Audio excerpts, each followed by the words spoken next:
The world according. Buckle up, folks. It's Dick Buttons time.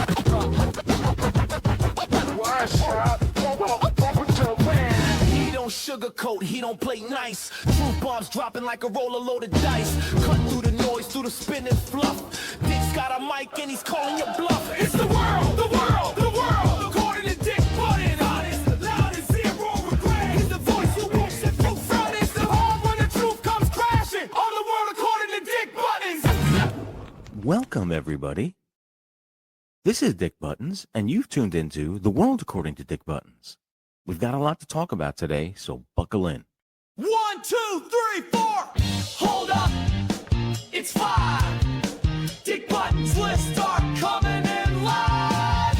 From the best to the worst, you don't want to miss. It's Dick Buttons Top 5 list. Count them down, baby. That's right, ladies and gentlemen. It's time for another Dick Buttons Top 5 list. And this week, we are tackling the top 5 cocktails of all time. Ah, yes, the cocktail. That glorious concoction where science meets seduction, style meets substance, and you meet your limit. Let's not waste time. Grab your shaker, chill your glass, and let's count down the top 5 cocktails of all time, with a side of history, flair, and maybe a hangover tomorrow. Number 5, the Negroni. Born in 1919, invented by Count Camillo Negroni in Florence, Italy. Best time to drink it? Happy hour with a bitter palate and big opinions. What's in it? Gin, Campari, sweet vermouth, and an orange twist. Why it deserves a spot on this list? The Negroni doesn't care if you like it. It's bitter, balanced, and bold as hell. You don't drink a Negroni to blend in, you drink to stand out. It's the red velvet blazer of cocktails. And I guess you wouldn't be surprised to know I own a red velvet blazer. Fun fact, Count Negroni asked the bartender to strengthen his Americano by replacing soda water with gin. Legends are born in moves like that. Most popular in Italy, New York, and cocktail bars where the bartender has a mustache and a tweed vest.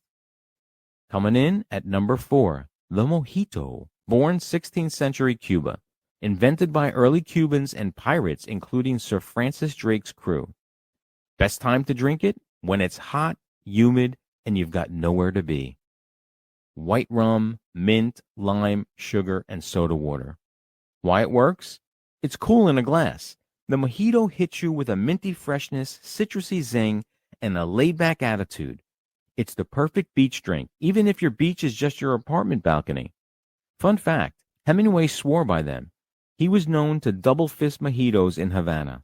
It's most popular, of course, in Cuba, Miami, Caribbean islands, and any rooftop bar with a Latin playlist. Coming in at number 3, the Martini. Born in the mid-1800s, invented either in Martinez, California, or New York City's Knickerbocker Hotel. Best time to drink it? Power dinners, spy missions, or before telling someone off with elegance. Gin or vodka, dry vermouth, olive, or twist. Why is it iconic? Because the Martini isn't just a drink, it's a declaration. Dry, clean, and razor sharp. It's what you order when you mean business, and you want everyone to know it.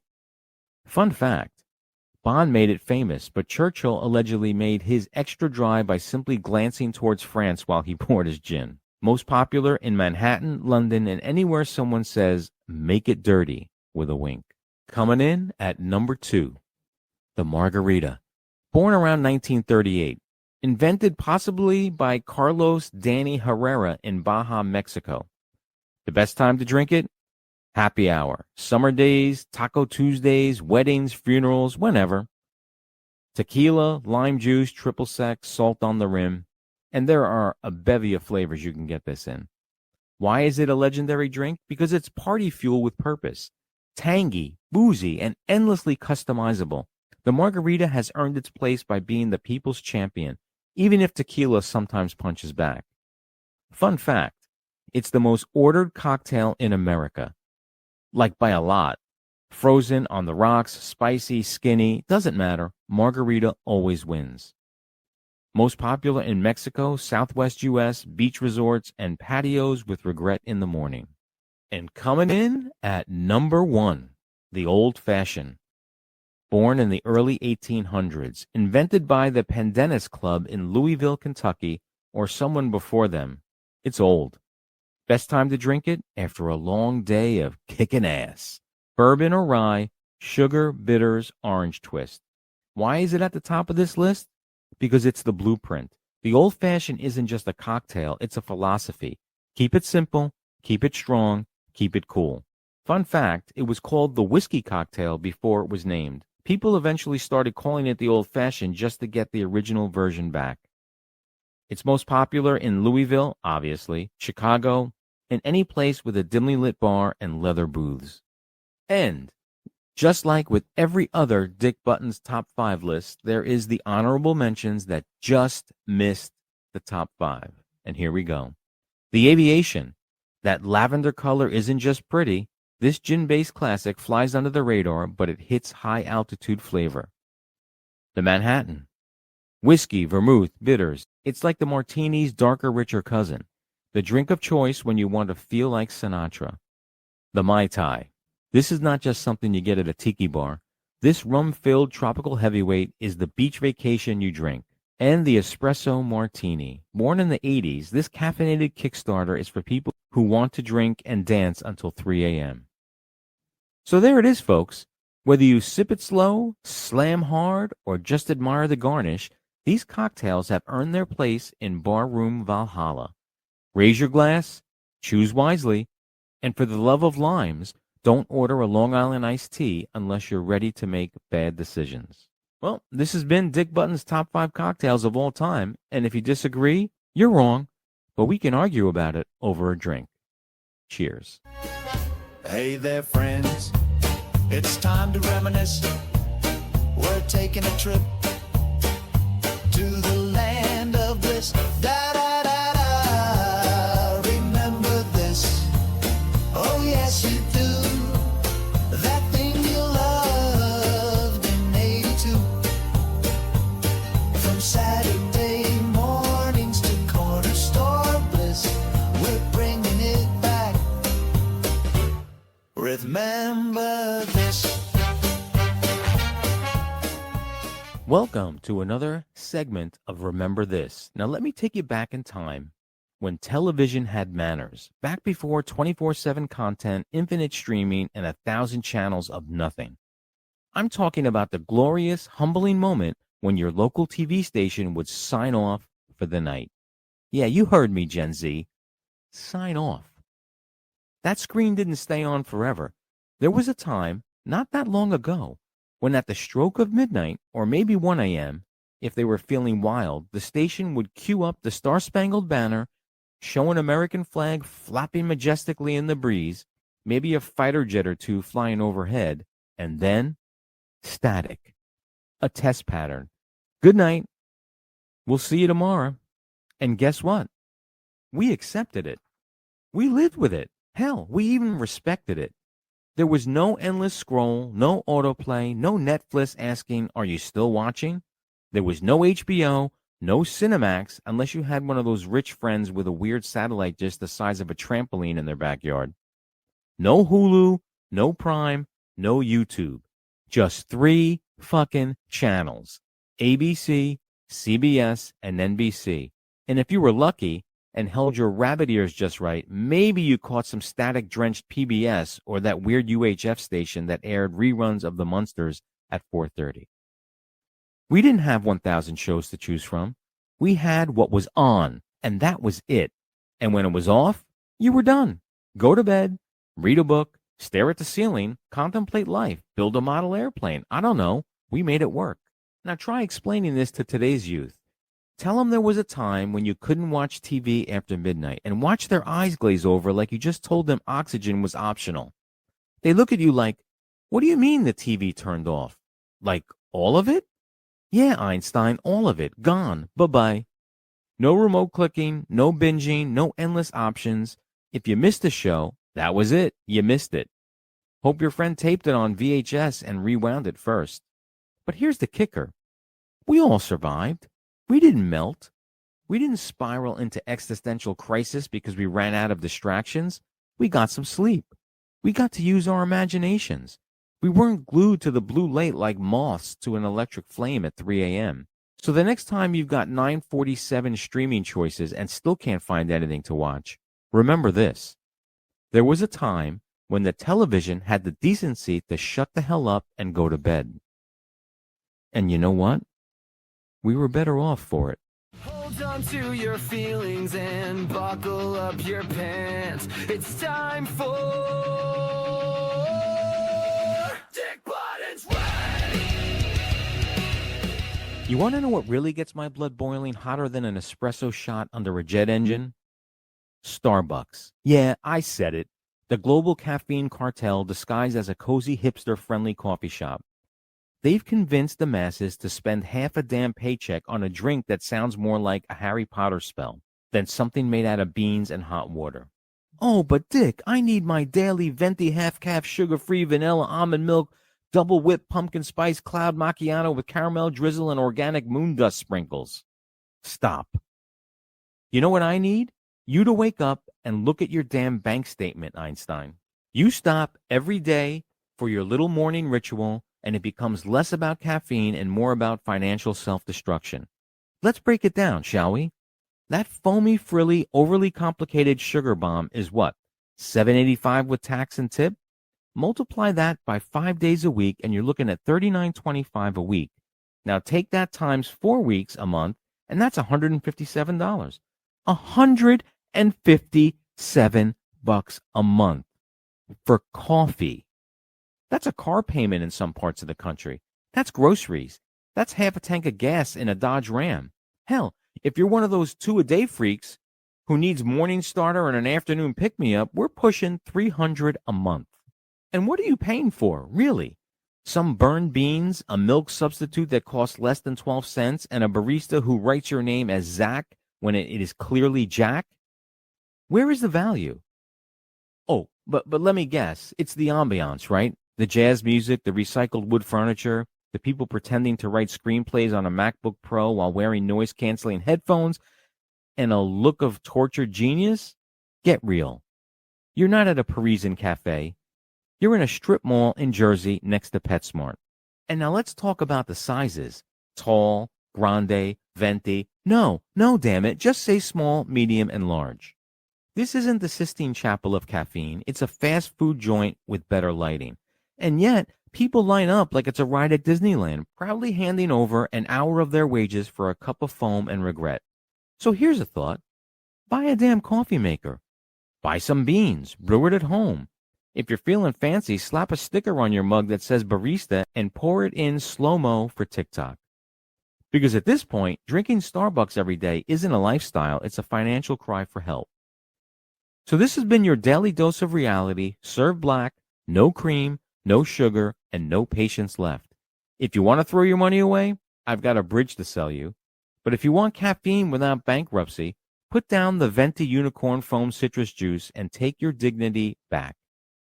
Dick Buttons out. Let me tell you what torches my tailpipe. Gas station air machines. That's right. Those dusty, barely functioning, coin-slurping metal boxes sitting next to the dumpster and the half-dead bush behind the Shell station. Let me ask a real, simple question. When the hell did we start paying for air? Oh, sure. They try to church it up. $1.50 for 5 minutes of air? What are we filling here? Scuba tanks? NASA oxygen ponds? It's air from the planet we live on. It's all around us. You're charging me for something I can get by breathing, but somehow, if it's going into my tires, that's a premium subscription now? And don't even get me started on the ones marked free air. You pull up with hope in your heart, desperate to bump up that tire pressure before it's rubbing the rims, and what do you get? Nothing. It's broken, out of service. The hose is snapped in half like someone used it to tow a dump truck. The screen is dead, the motor won't kick on, the button's jammed, or even worse, it turns on and makes noise but gives you no goddamn air. It's just humming like it's mocking you. Oh, so that's why it's free? Because it's about as useful as a chocolate teapot? And let's just dream that you actually find a working one. You pull up, ready to go, and bam, there's someone already using it. Now, this should take, 5 minutes tops? Nah, not with the guy you just pulled up behind. This person looks like they've never seen a tire before. They're staring at the valve like it's a Rubik's Cube from another dimension. They keep checking the pressure after every single puff of air. They're circling their car like they're defusing a bomb. Or worse, they got all 4 tires and the spare in the trunk laid out like it's a tire spa day. Maybe they were trying to fill a fucking kiddie pool. I don't know. From how long they're taking, you'd think they were inflating the damn Macy's Thanksgiving Day parade balloons, one Snoopy at a time. And of course you can't honk because now you're the asshole. You sit there watching your coffee go cold, your lunch break disappear, and your tires still flat like your will to live. Here's the bottom line.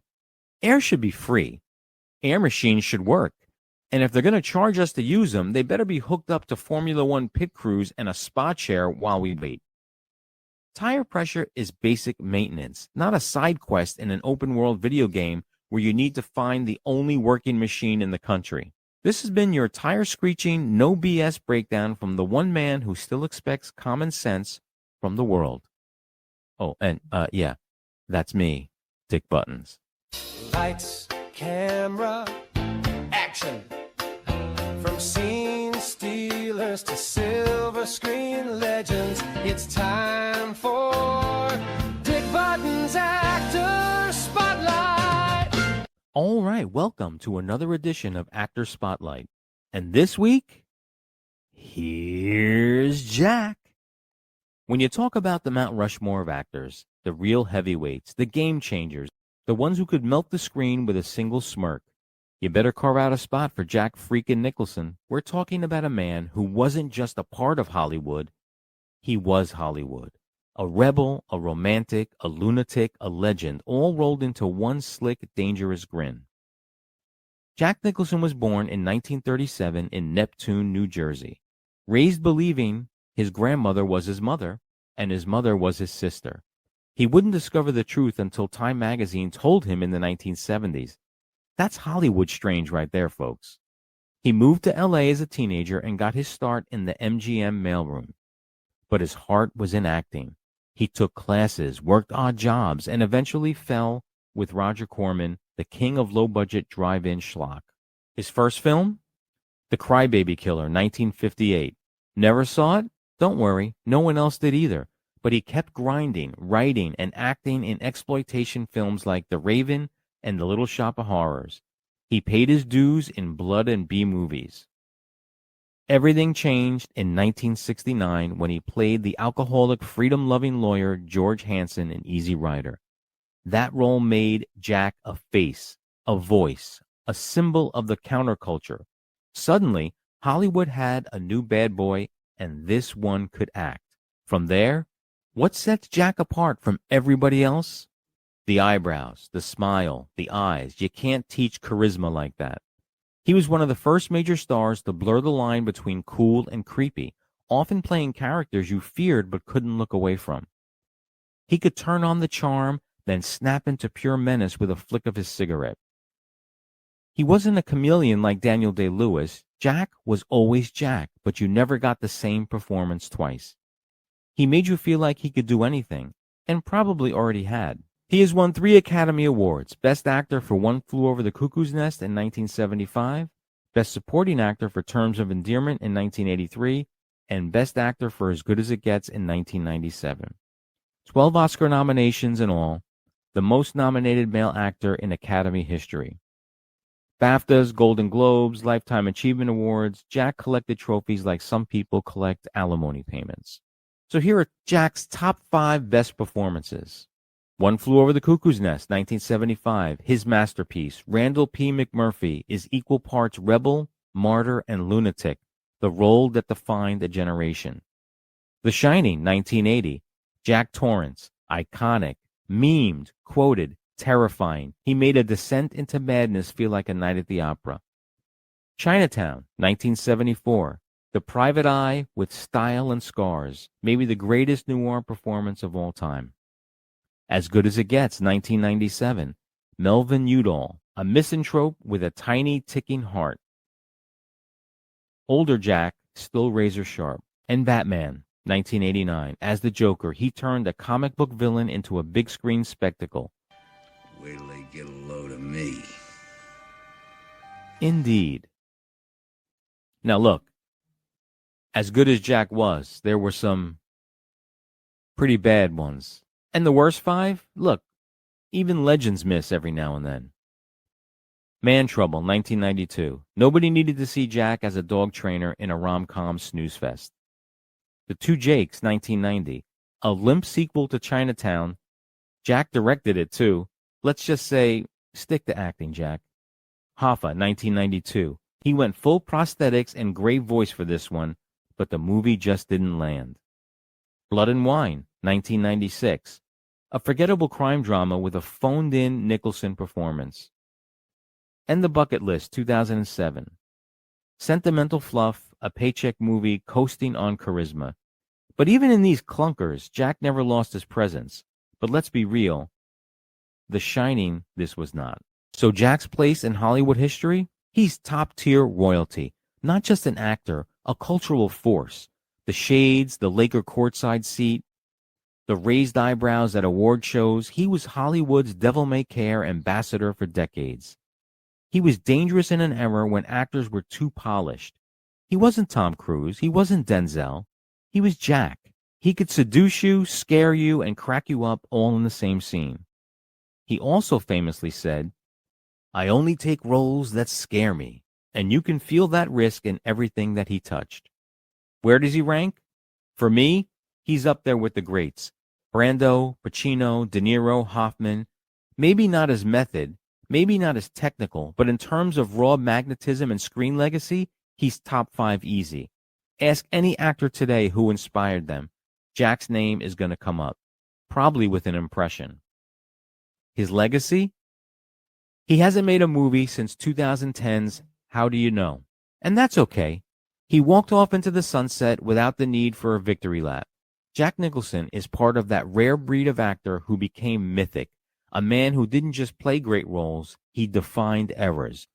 There's a reason Here's Johnny still sends chills. Jack Nicholson didn't just act, he owned the room. Well, that's been this week's Actor Spotlight, shining it bright on the one, the only, the mad king of charisma, Jack Nicholson. Only on The World According to Dick Buttons. You can't handle the truth? Too bad, we just gave it to you. Hey there, friends. It's time to reminisce. We're taking a trip to the land of bliss. Da da da da. Remember this. Oh yes, you do. That thing you loved in '82. From Saturday mornings to corner store bliss, we're bringing it back. Remember this.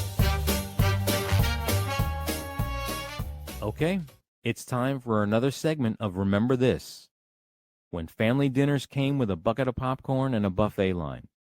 Let's head back to a simpler time, the 1980s, when dining out was a big deal and nothing beat a Friday night dinner under fluorescent lights at a family-style restaurant where kids ran free, food was endless, and the bill never broke the bank. Two giants reigned supreme in that golden age of casual dining, Ponderosa Steakhouse and the Ground Round. Let's dig into the buffet of memories. Ponderosa Steakhouse, founded in 1965 by Dan Blocker. Yep, Haas Cartwright from the TV Western Bonanza. Ponderosa was built on the idea of affordable steak dinners for the whole family. It quickly exploded across the U.S. and Canada. By the early 1980s, Ponderosa had over 600 locations and was neck and neck with chains like Bonanza, which eventually merged with Ponderosa under Metro Media. The menu? Sirloin steaks, fried chicken, burgers, Salisbury steak, and a self-service salad bar that kids touched way too often. But the real draw? The all-you-can-eat buffet. Mashed potatoes, green beans, mystery casseroles, taco fixings, and a vat of chocolate pudding that looked like it was stirred with a canoe paddle. At its peak, Ponderosa was pulling in hundreds of millions in annual revenue and was a go-to for birthday dinners, post-church lunches, and let's just get something cheap tonight nights. The Ground Round, founded a year earlier in 1964 by Howard Johnson. Yes, the Orange Roof Motel folks. Ground Round took a different approach. Think of it as a fun uncle of casual dining. They showed old-time cartoons and silent movies on the wall, let kids eat for pennies per pound, and encouraged diners to throw peanut shells on the floor. By the early 80s, there were over 300 Ground Round locations across the United States, especially in suburban shopping centers. The vibe was more bar and grill meets carnival, serving up burgers, nachos, fish and chips, fried shrimp baskets, and frozen mudslide cocktails for mom and dad. It was noisy, goofy, a little chaotic, and kids loved it.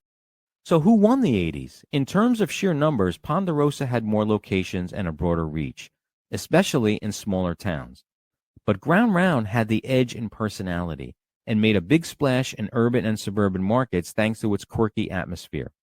Both chains earned hundreds of millions at their peak and were weekend staples for the middle-class families across America. Ground Round arguably had the stronger pop culture footprint. They even had TV commercials narrated by voiceover legend Casey Kasem. Why did they work?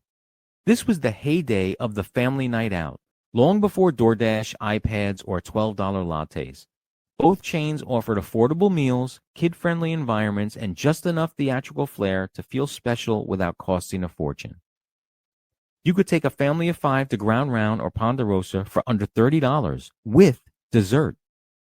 In many towns, they were the big event destination right after church, before the movies, or after Little League. So what went wrong? Changing tastes. People started caring more about quality, freshness, and nutrition. Ponderosa's heat lamp mystery meat didn't age well in a world with Panera and Chipotle. Mismanagement and overexpansion. Both chains suffered under shifting corporate ownership. Ponderosa was bought and restructured multiple times, eventually merging with Bonanza. Ground Round went bankrupt in 2004, though a few franchises tried to revive it as a co-op. And the 90s brought a tidal wave of new competitors, Applebee's, Chili's, TGI Fridays, with fresher branding and more modern menus. Some fun facts. Ponderosa's buffet sneeze guards were legendary. Ground Round encouraged peanut shell littering on purpose, part of their relax and let loose appeal. Some parents hated it, but kids adored it. Old Buster Keaton movies projected on the Ground Round walls gave many Gen X kids their first exposure to silent film comedy. At Ground Round, kids paid their weight in pennies to eat. Bring your kid and a bathroom scale. Seriously. So remember this. When a Good Friday night meant greasy fries, unlimited pudding, and a slightly sticky table under fluorescent lights. When the steak came with a roll, Jell-O, and a coupon for next week. When throwing peanut shells on the floor wasn't rude, it was part of the ambiance. Ponderosa and Ground Round may have faded, but their place in our memories, that's all you can eat and never ending. Thought he was done. Think again. He's fired up and taking names. It's time for Big Button Brands. So let's talk about something that drives me absolutely bananas, and not the good kind of bananas, like in a smoothie or on fire with rum in a pan. I'm talking about contractors who come to bid on a job and they clearly don't want to do it. So they just throw out a price that sounds like they're quoting you for the damn Sistine Chapel. You know the type. You show them the bathroom that needs updating, or the fence that needs fixing, or the wall that needs patching, and before you even finished your sentence, they're stroking their chin like they're about to perform a heart transplant with a damn hammer. And then it happens. They look you dead in the eye and drop a number so stupid, so astronomical, so laugh-out-loud insulting that you have to double-check that you're not hiring them to remodel the Pentagon. Oh, yeah, I can handle that. Should run you, I don't know, 24, 25,000, give or take. For what? To put up drywall? What is it made of? 24 karat gold? Are you tiling my bathroom with the bones of Michelangelo's ancestors? Let's be real. These guys never wanted the job in the first place. They didn't come to work. They came not to work. So what do? They swing for the fences, hoping you say hell no, and then they could ride off into the lazy sunset guilt-free. But here's the kicker. If you actually say yes, they suddenly get real interested. Oh, well, I guess I could move a few things around. Yeah, I bet you can, pal. When you're charging me for the GDP of a small island nation for 3 days of work and a caulk gun. This is contractor cowardice, folks. It's the adult equivalent of a teenager hoping you don't call their bluff. Yeah, I'll clean the whole garage for $500. Then you go, deal, and then suddenly they're sweating like they just got drafted. It's dishonest, it's slimy, and frankly, it's a waste of everyone's time. If you don't want the job, just say no.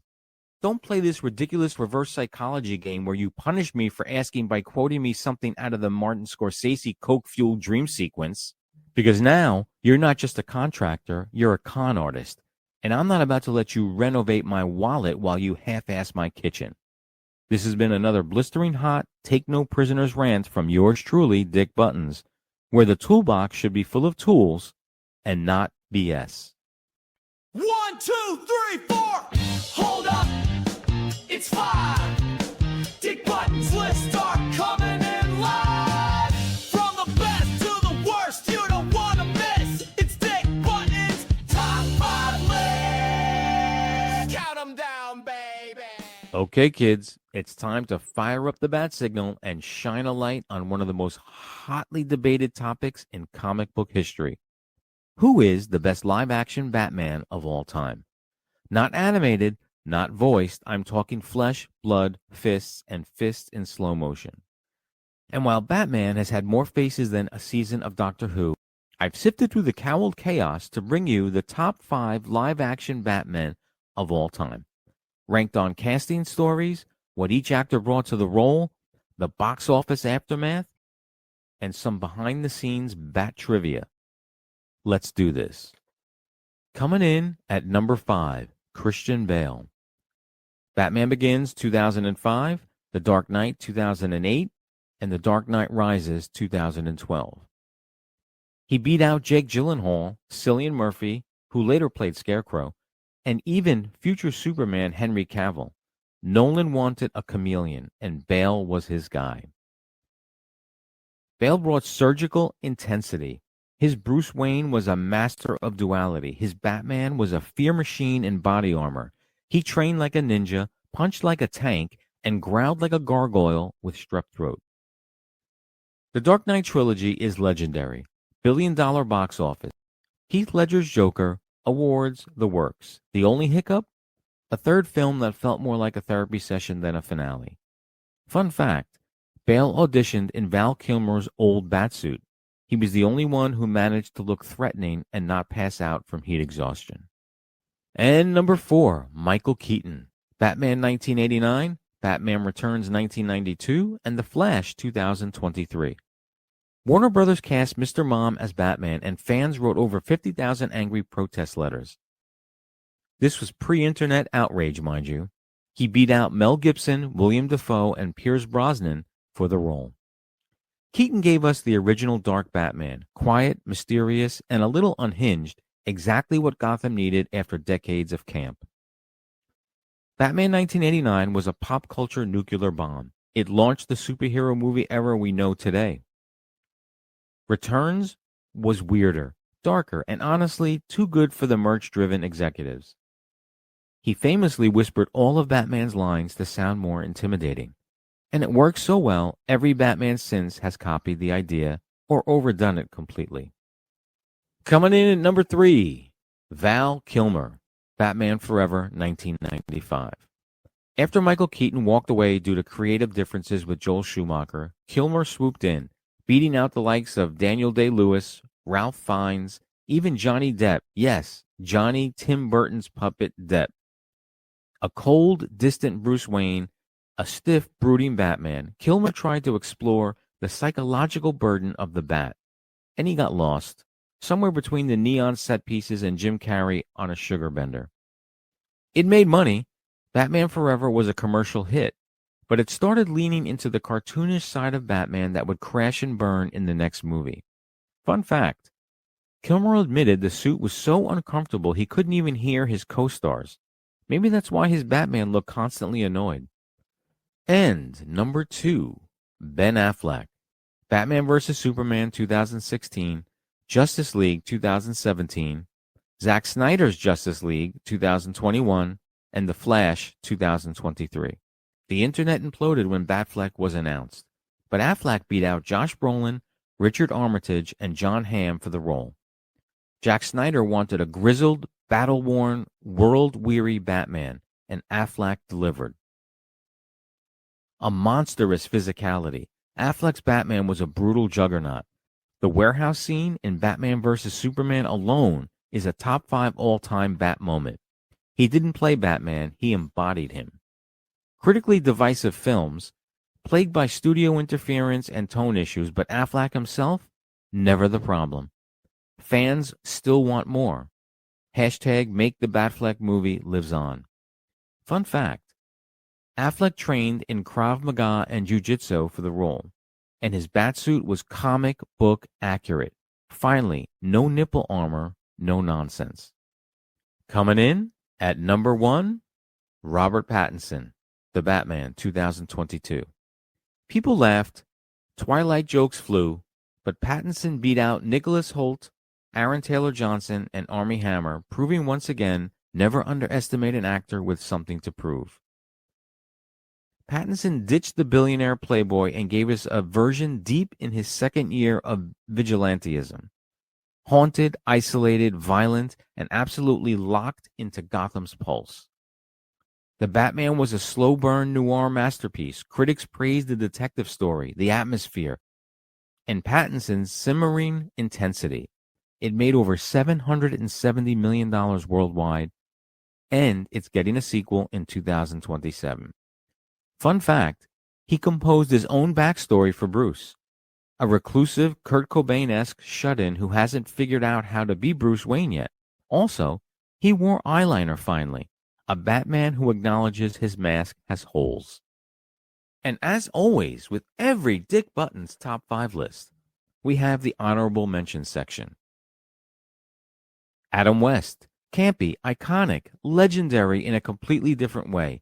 The OG Bat in tights and POW balloons. Without him, there is no Bat legacy.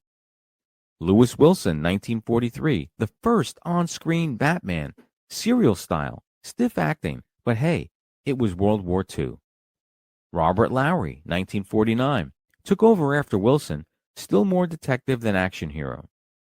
And David Mazouz, Gotham TV series, technically never fully became Batman on screen, but man, he carried the early Bruce Wayne burden like a champ. Pattinson may be the newest, but he's already the truest. Affleck gave us the Beast, Bale gave us the Crusader, and Keaton gave us the Freak. But Pattinson gave us a man drowning in pain, wrapped in vengeance, and becoming the Bat in real time. This has been another top 5 list from the world according to Dick Buttons. And whether you're Team Twilight or Team Warehouse Beatdown, just remember, you either die a hero or you listen to this podcast long enough to see me crown Robert Pattinson as number 1. Thought he was done. Think again. He's fired up and taking names. It's time for Dick Button Friends.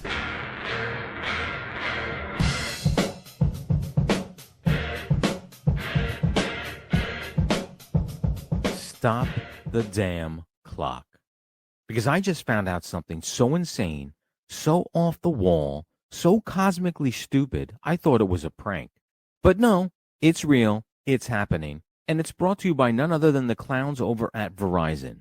You know, the same people who used to sell us reliable phone service but have now turned into a soulless tech vampire cult. Get this, are you sitting down? Are you strapped in? Verizon says there are no more actual landlines. You heard me.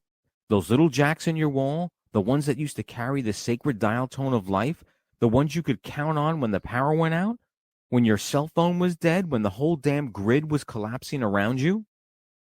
Gone, dead, ripped from the earth like a gutted tree. And what did they replace it with? Wait for it. The internet. Yes, your landline now goes through your router. You know, the same router that requires electricity, that requires Wi-Fi, that requires hope, prayer, and the blood of a unicorn to stay connected for more than 2 days in a row. So let me break this down. You think you have a landline. You think you're secure in a blackout. But in reality, you're just talking through a damn glorified app that craps itself the moment a squirrel sneezes on a power line. This isn't a landline. It's a scam line. A digital puppet pretending to be the real thing. And Verizon's out there slapping a fake mustache on a corpse and calling it grandpa. And you know what really gets me? They never told us. No newsletter, no alert, no warning printed in size 8 font on your bill next to the exciting new service upgrades. Just one day you go to plug in your phone into the wall, and suddenly it's as useless as a fork eating soup. The jack is dead, baby. The wire is dead. The reliability, dead, dead, dead. And this isn't just a tech shift, it's a betrayal. Those wall jacks were our last line of defense. When everything else failed, that phone still worked. Hurricanes, blackouts, Y2K, the wrath of God himself, your landline had your back. It's just another port feeding off the digital teat of your modem like a parasite. And guess what else? They have the nerve to keep calling it a landline. No, it's not. If it depends on Wi-Fi, it ain't a landline. If it needs to be rebooted, it ain't a landline. If you have to wait for firmware updates just to make a call, guess what? It ain't a fucking landline. Verizon, you lied. You sold us out. You buried the most reliable technology we ever had and replaced it with some flimsy tech-fueled wet dream that collapses at the first sign of a stiff breeze. I want my copper back. I want my wall jack back. I want my dial tone back. And until you bring it back, you can take your digital phone line and shove it straight into the cloud where it belongs, with all the other things I never asked for and never wanted. This has been another rant by Dick Buttons, and I'm not hanging up. I am just getting louder. All right, listen up, because I'm about to rip open a can of off-brand whoop-ass and pour it all over the cereal aisle at Aldi.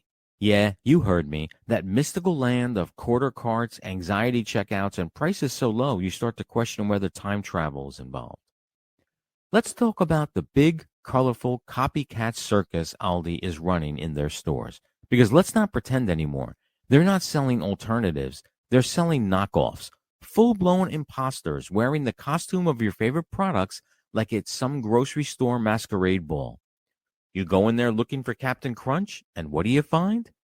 Crunchy Grand's Corn Bite Squares. Same red box, same yellow hat, but now the captain's been replaced by a vaguely threatening grandmother who may or may not be made of cardboard. How about Oreos? Nah, not at Aldi. You get Benton's Choco Stuffs. Stuffs. With a Z, because nothing screams quality like taking the dictionary out back and shooting it in the face. You think you're buying Cheez-Its? Surprise! You're getting Savor-Its cheese crackers. Savor-Its! That's not a snack. That's a failed Eastern European EDM duo. And don't even get me started on their soda aisle. Summit Cola instead of Coke. Summit sounds like a hydration station at a half marathon, not a drink I trust to wash down a frozen pizza. Now here's the big question. Do they think they're fooling anyone? Because you'd have to be legally blind, nutritionally desperate, or fresh out of a coma not to see what's going on here. The color schemes are identical. The fonts are close enough to make the graphic designers weep. The box shapes, the shelf placement, the product photography, it's all choreographed like a corporate impersonation ballet. Maybe the real twist is this. They're not fooling us. We're fooling ourselves. Because let's be honest, we see that sad little knockoff. We know it's not the real thing. But we throw it in the cart anyway and say, close enough. Why? Because it's $1.79 instead of $4.99. And for $3, our standards go out the window faster than a loose receipt in a hurricane. We're complicit in the lie.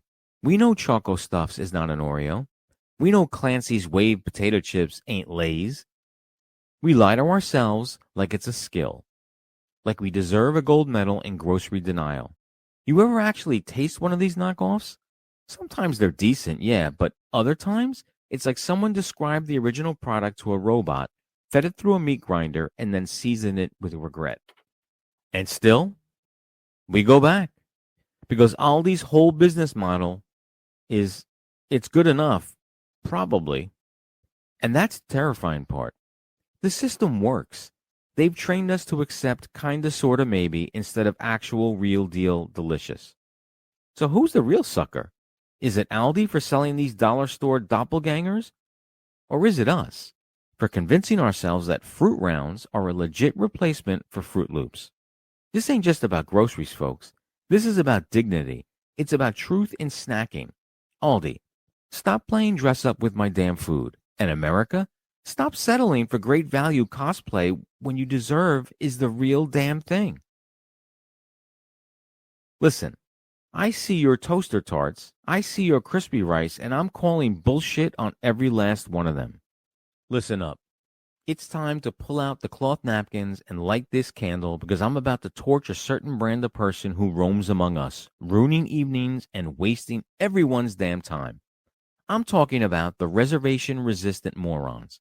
You know exactly who I mean. It's Saturday night, prime time, 7:30 p.m., the restaurants are jammed, the air smells like steak and desperation. You planned ahead. You booked a table on Tuesday and dressed up like you're going to meet your in-laws and your parole officer at the same time. You show up, give your name, and you're seated with the grace of a civilized human being. But then, like clockwork, in they come.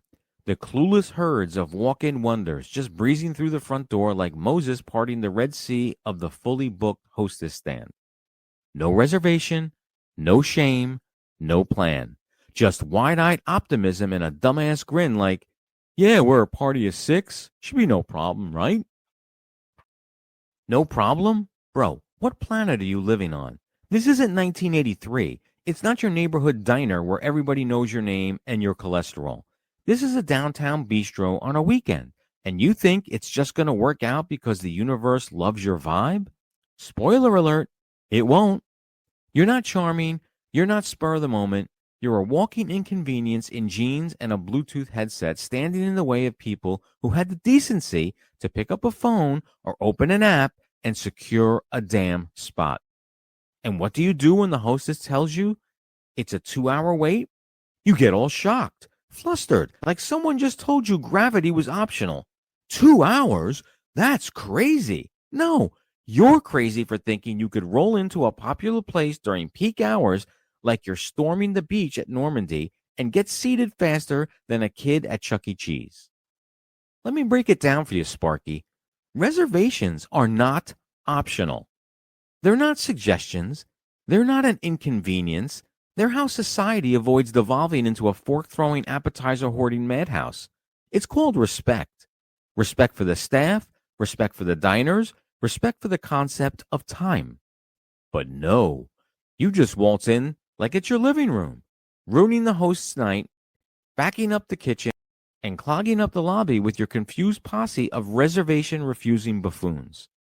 You're the human equivalent of a printer jam, a flat tire in a fast lane, a reply-all email in a world that just wants to eat dinner in peace. So if you're the kind of person who thinks you can just wing it on a Saturday night, here's some advice. Wing it somewhere else. Try your luck at 7-Eleven or a vending machine, or better yet, go home and eat a cold can of beans over the sink like the reckless degenerate you clearly are. Because out here in the real world, we make reservations. We show up on time. We don't act surprised when a full restaurant is, actually full. And if you ever show up at a restaurant at 7:30 p.m. on a Saturday with no reservation, I hope the only thing you get served is a long, humiliating look from the hostess and a long, cold walk back to your car. He's bold, he's sharp, he's in the know. Get ready, folks, it's Vincenzo. Say his name and feel the glow. Buckle up, kids, you're in the Vincenzo. Yes, it is Vincenzo time again. Hello, sir. Thank you very much for having me. Oh, as always, but you know what? We have no scripted topic to talk about. None. So we can just throw stuff out? What do you want to talk about? I think you're an excellent movie reviewer, and I always wondered if you sat there and said, you know what? There's a movie that I would like to see made or something redone, and you know exactly how to do it, how you would proceed. You could be the director, producer, you could be the person who cast the movie. Just because first, thank you for saying I do a good movie review. But if that is the case, just because I do a good review doesn't mean I could direct or but I think you can objectively look at something. Is there not a movie that you sat there and said something original or something that could be redone and say, listen, they did a terrible job of that. Okay, well, how would I redo it? The curse that I live with is I watch every fucking movie that way. Even movies I enjoy. I'm in my head, I'm always going, well, that was a poor choice. That should have been done differently. I sometimes catch errors that. But isn't there a movie that was like a total wreck, and you sat there and said, oh my gosh, they needed to cast 1, 2, 3, 4, 5. These people, they needed to. This is needed to be the tone. This is the angle they should have taken on it. I mean, I could see you sitting there watching, going, "Oh my gosh, this is." I could have made something of this, and I could. There's got to be at least 1 or 2 movies where you watch and went, the whole thing was terrible, and I was expecting to love it, and this is how I would change it. You're putting me on the spot, and off the top of my head, I can't think of anything right now. But like I mentioned, that is almost how I go about watching every movie. So even, disasters. I don't mean like the type of movie. I mean movies that are trained, like Superman. I wouldn't even know where to begin to fix that. Short of recasting him, and you started from a blank slate, and you needed some better storyline. You know what? You brought up a good question though. I flipped on Deadpool and Wolverine the other day. And I think even studios have that retrospective look after movies are released, because remember the montage scene when he's hopping universes? Yes. They changed it. Yeah, At least the version I watched really on TV yesterday. Was it better? It was more chopped up. Like when he went up to Henry Cavill, right? Right. That scene was start to finish. Correct. In the version I was watching, he walks, he sees him, and goes, oh, and then it cut to a different scene, and then it cut back with him turning around and giving the money shot on. They edited it differently. Yeah, they edited it differently. I don't know why, and I was. Or maybe that was the original version, and they said, you know what, it needs to be more cohesive. Let's just stick to the Henry Cavill, play it out, and then go to the next scene. But then what was I watching then? Now, so maybe you were watching. I was watching it on Cody. It was a very clean copy, so maybe it was from the DVD. Perhaps I don't know, but it whoever put that together changed it from the original theatrical release, unedited, maybe. Which, by the way, did you see? Both him, Wolverine, and Deadpool will be in Doomsday and Secret Wars. I did not. Yes, they're going to kill him. They're going to kill him? I think they're going to kill them both. They're starting over with so many new people. And I didn't watch it yet. I just saw Den of Nerds, the thumbnail, when I was going through YouTube, that Feige has already indicated they have actors for Captain America and Iron Man. Did they call you yet? Because I didn't get a call yet. Kill most of them off. You're starting from scratch. They can't afford to pay these people anymore anyway. Everybody wants 10% off the bat. But so they're going to go with unknowns? Absolutely. As long as by the way, if you've already got established characters, you just need good storylines to go with it. You got Captain America. You know Captain America. All you have to have is the right casting. And I heard Michael J. Fox was in the running. That's horrible. That's horrible. If I get hate mail on that, I apologize. Not really. What did I see? I saw a meme. I'm jumping. So it's Michael J. Fox related. Oh, Jake Paul has found his next opponent. Michael J. Fox. Michael J. Fox. Michael J. Fox. Yes. Although he's signing a fight with Joshua. It's all staged. But Joshua is a shitty heavyweight to begin with. Yeah. But you would have to think he's got to be able to beat that motherfucker. Maybe they're just going to. People just want to see people swinging at each other at this point. They're not even.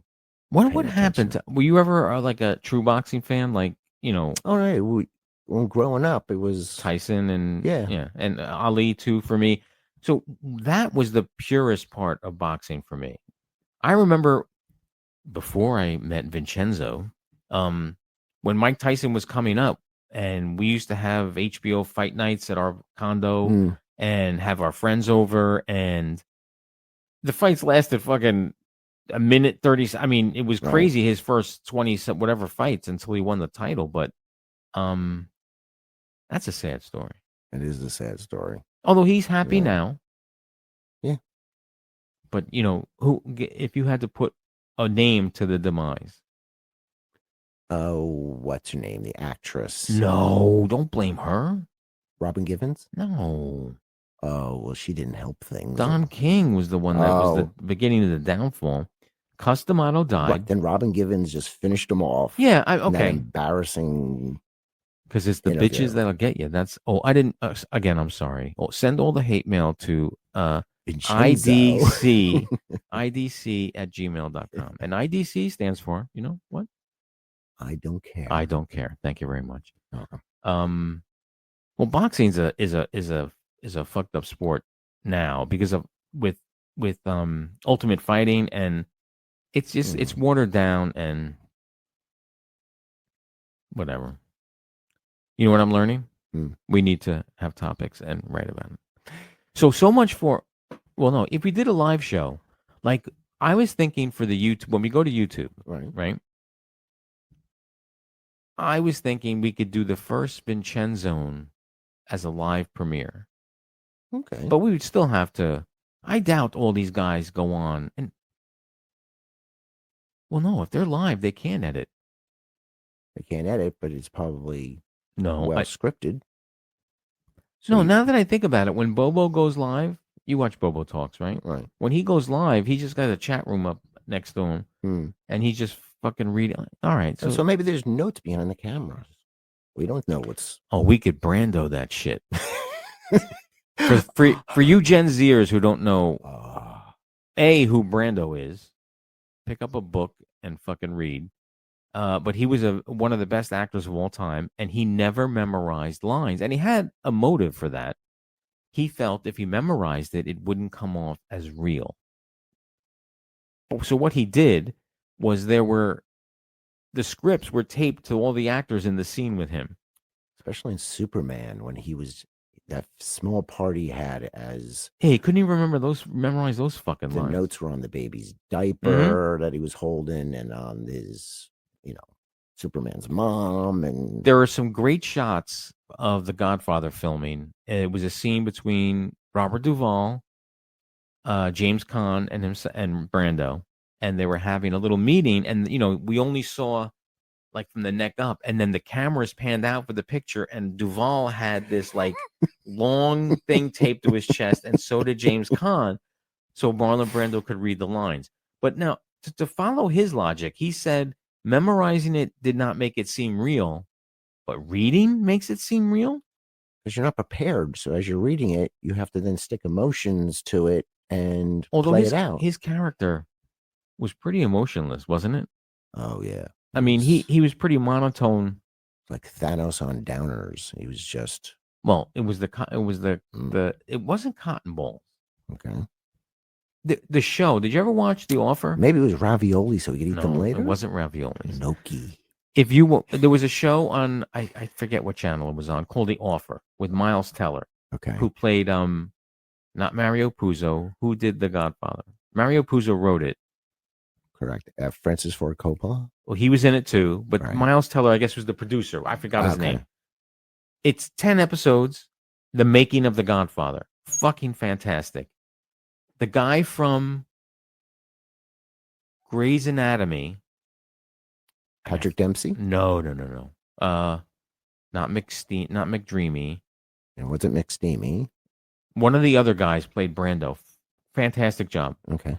But the gist of the show is the studio didn't want Al Pacino. They didn't want Brando. They didn't want to let them go to Italy to film. Oh. It's a good watch. Yeah. And it gave some history behind the making of that movie, which for me is it was probably the Band on the Run movies in the situation where how did it get made? Yeah, that was the story of that miniseries. And Miles Teller was great. And the woman she's English, but she didn't play English, from Ted Lasso. Did you watch Ted Lasso? Yes, I'm trying to think of who. The Yeah. really squeaky, skinny woman. Well, that's what we're gonna call her from now on. Skinny, squeaky woman. Okay. What was I just watching where someone was on a talk show and he wouldn't give credit to the kid in the movie. He goes, "We're just gonna call him that young kid." God damn it. That's biting. I forgot now. So that's your homework. You should watch The Offer. So should anybody in my in my audience who has never seen it. You know what starts tomorrow night? Match Game. Match Game. New host. You know who? Don't tell me. Okay. Match Game. Match Game. I as much as I love this guy, I don't think he's going to make a good host. What's the first initial of his name? M. What's the first initial of his last name? S. Comedian on a hit Netflix TV show. And I've seen the commercials and I still can't remember. He's been on SCTV. He's been on SNL. Martin Short. Love the guy. That's right, because he saw Selena Gomez. Yes, she's making one of the the connection. Yes. I love him to death, Martin Short. For some reason, I just don't think he's going to be good at it. Oh, and I also submitted my application again for this Genesis. Because as some of you may or may not know, the Alec Baldwin version, I did submit an application and got to the final round of auditions, which was a Zoom audition. And get this, you know what? Maybe I should just shut the fuck up because that'll be the linchpin. I'll edit that out. But I did submit an application again, and I did use my Dick Buttons persona. Well, that I have a dual thing. I thought that was exciting. I think that's what got me in the first time because I was, and she goes, "Who's this Dick Buttons?" I remember her asking me that. I'll leave all that in. The people from Match Game are not listening to this. Or people that know Match Game. Although, if they look at the application, maybe they do a deep dive on Dick Buttons on the internet. Okay, so mum's the word. Nah, I'm going to leave it in. All right. I don't give a shit. You're going to try to dumb down your performance? Well, yes. So the reason I am convinced, because I watched that show faithfully, not only the Alec Baldwin version, but the Richard Dreyfuss, the Gene Rayburn version, right? And then there were a couple other hosts, but I answered every fucking question perfectly. And she even goes, "Wow, you got them all exactly." And then I didn't get in. I think they want stupid fuckers. They want the only time that passed muster is Jeopardy. In Jeopardy, no, you got to know your shit in Jeopardy. Exactly. In fact, so if you're the kind of person who, if I was watching Jeopardy and I knew all the answers, yeah, you're in. Made me think of just now. Remember the movie Quiz Show? Yes. True story, by the way. Yeah. I thought that was a good movie too. That was a very good movie. Oh, we were talking about the studio setup. So the way I envisioned it, I want maybe maybe not our first. We'll do the first Vincenzo's segment taped, and we'll figure out how to do I want to do a live thing. Okay. I want to see. You know what? We should build a following first on YouTube, right? Unless all my listeners here, newsflash. If all my listeners here, when we do make a move, you know what? I'm not going to make a full move to YouTube. I think that's the best thing to do. I think we keep the audio podcast, right, and then just do the occasional YouTube soft opening. Yeah, and see what happens. I don't know. Who knows? I think I'll be a Den of Nerds? No. A Bobo Talks? No. You'll be better. I don't think so. Those guys make money, dude. Well, where do you think they started? Do you think they started famous? I don't know, Bobo. If you're out there, if you're listening, you know what, Bobo? In the next chat I'm going to give you a link to my podcast. Give it a listen. Give me some pointers. But he's okay. And then who else do I like on YouTube? Oh, you ever watch Jake and Brennan Taylor? No. They do food reviews. Okay. They have a couple different segments that they do. One is they walk around the city where they live, and they ask people for recommendations, Okay. and then they go and then they rate it for breakfast, lunch, and dinner. Another one they do is they eat gas station food for the whole day. I'm surprised they're both still alive. And I'm surprised they're not 400 pounds. They're both pretty Oh. much in decent shape.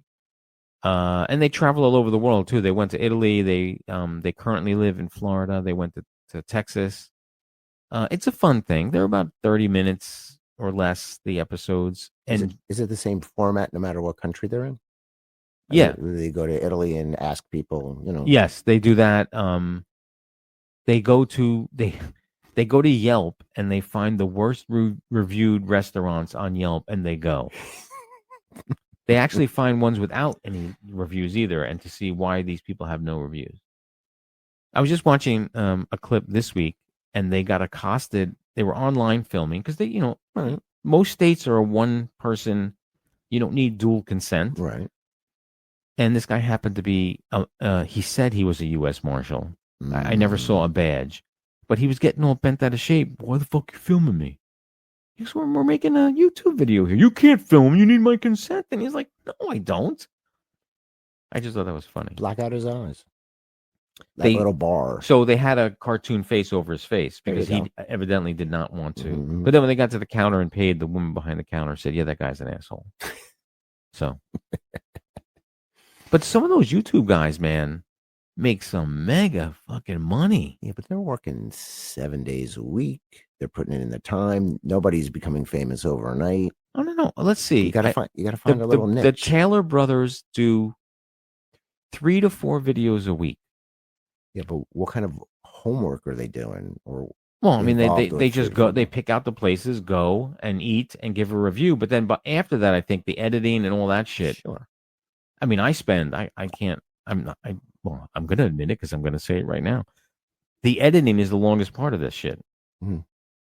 Because when I do my other segments, I may mess up. So I just keep going. I pause, and then I take it into the editing station, and I take out the mistakes. And so, for all of you who think that I sound flawless on the finished product, it's all in the editing, kids.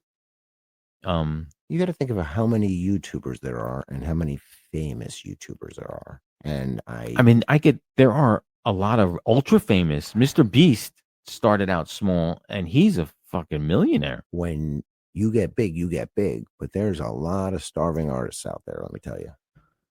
There's a guy that I also watch called Walk With Me Tim. I don't know why he does that. It's a hotel review. All he does is travel the world, and he goes to 5 stars, and he goes to no stars.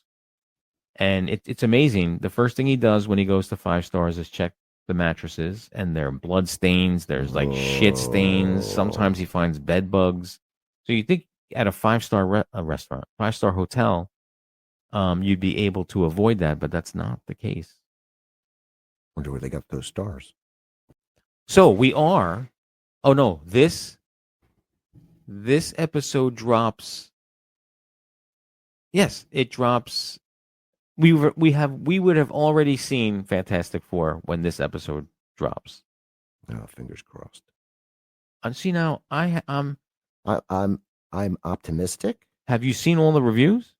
I've seen the reviews, but then guess what? I saw the reviews for Superman. Yes, but there were also negative reviews for. So I have not seen the negative reviews for Fantastic Four that I've seen are more middle of the road. Like, yeah, it's okay, and I don't even know if those people understood what they were watching.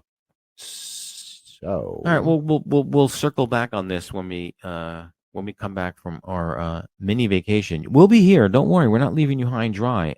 We did 2 Vincenzo's this week, and I am editing 2 episodes, one to drop this Thursday night and one to drop next Thursday night. That's how much I love you fucking people. So much love. All I do for my peeps. Like Katy Perry coming to kiss the ground after being in space. You know what else I think that's going to be cool? When we go to YouTube, we could do trailer reviews. And I know that's done to death, but I think that would be fun. Like, it'll be up on the screen. We could watch it together and comment. We should have Ken on. Oh. No? No. Ken, are you listening? You want to come on the podcast? Come on. No politics. Just come on. So you see Ken watching the Fantastic Four trailer and going, "Oh, who's that? That'd be- Well, why is he doing that? So that'd be funny. Oh my wouldn't it? God, why is that kid on fire? Wouldn't that be funny? Oh my God, they stretched the guy's arms. I thought he was smart. Look, they're stretching him. That would be funny, I think. Why does that guy look like an orange rock? So that, I said that'd be a good idea, but there are already videos where, let's say, I've seen people play a Kiss video to someone who's never seen Kiss before. I think you've hit on something. No, but people are doing that, though. No, but I think you've hit on something with Ken.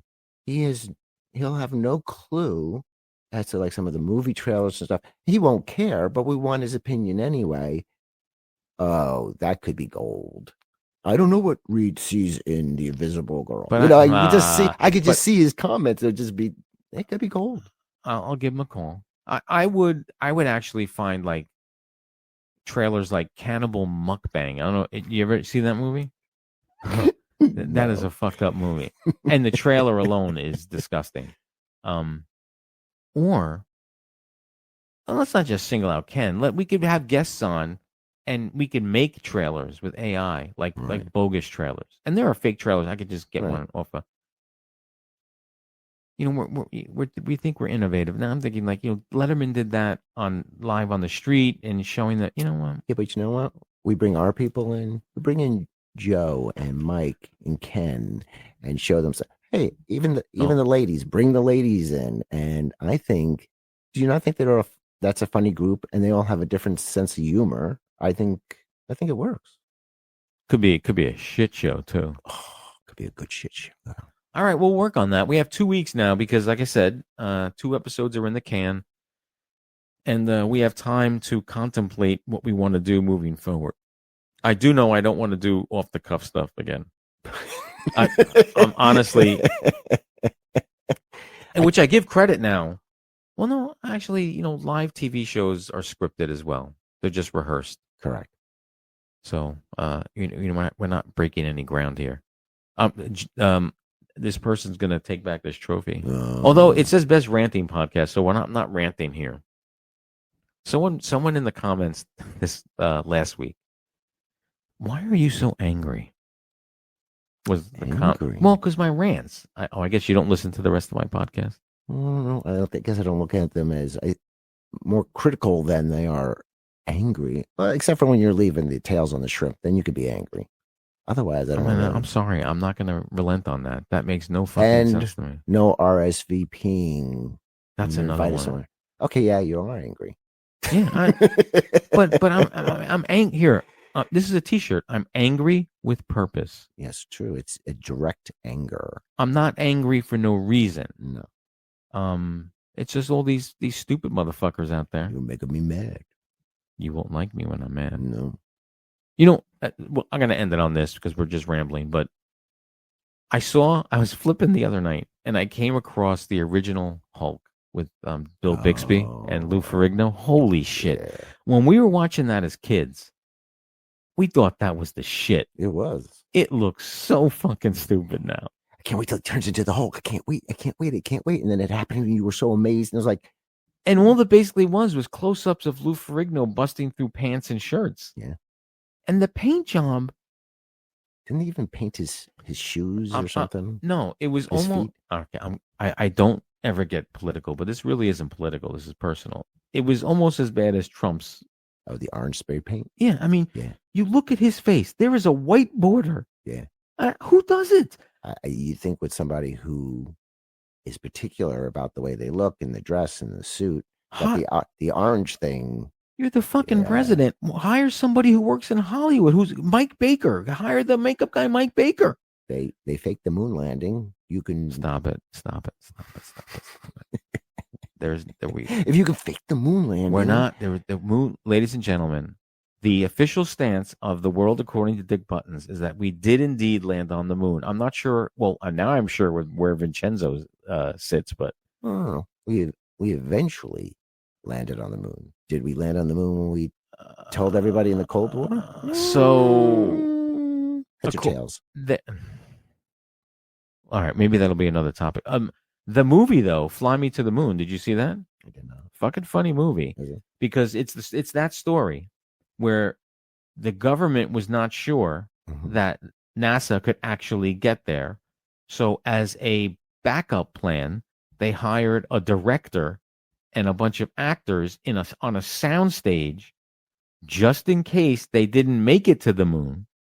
Wonder where they got that idea. Somebody wrote it.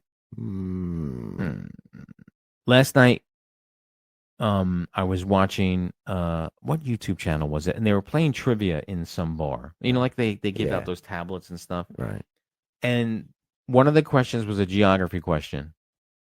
And one of the answers, I think the correct answer was Gulf of Mexico. Okay. And when the guy who's running the game goes, and the correct answer is Gulf of America. No, somebody yelled out, no, it's Gulf of America. And the host just said, kindly get out. All right. Well, look, we did an experiment. We didn't have anything really to talk about. But we talked. We did talk. That is a fact. It is true. Well, that is this week's episode of The World According to Dick Buttons. This has been the unscripted, probably unmemorable Vincenzone.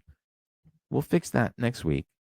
You have a good week, sir. Thank you very much. You also. And we will be back in another glorious week with another amazing episode. Remember, to all my Dick Buttons fans out there, stay strong, stay wild, and never relent, never give up. Over and out.